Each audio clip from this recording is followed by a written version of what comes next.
बिस्मिल्लाहिर्रहमानिर्रहीम।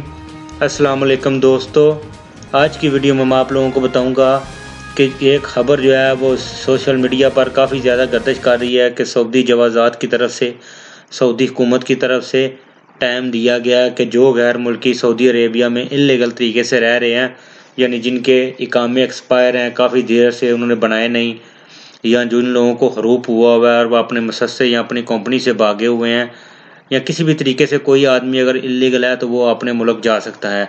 तो दोस्तों, मैं आप लोगों को बताता चलूँ कि ये खबर बिल्कुल झूठी है। एक औरत ने ये वीडियो में कहा था, लेकिन उसने जवाज़ात की जो एक ट्वीट है उसको तोड़ मरोड़ के पेश किया है।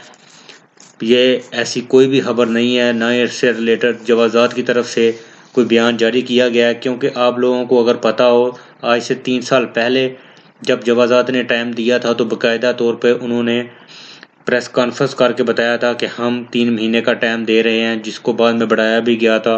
और जो लोग सऊदी अरब में रह रहे थे उनके मोबाइल पे मैसेज भी बाकायदा तौर पे आते थे और उनको इन्फॉर्म किया जाता था कि अगर आप इल्लीगल तरीके से रह रहे हैं तो आप अपने मुल्क चले जाएँ।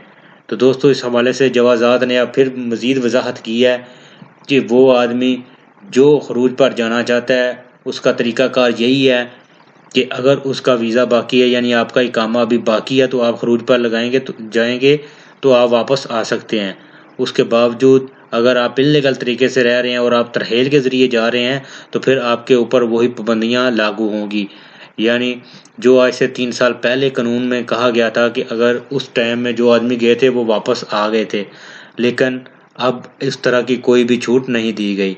तो दोस्तों, ये थी आज की वीडियो। उम्मीद है आप लोगों को पसंद आई होगी। वीडियो को लाइक और शेयर ज़रूर करें।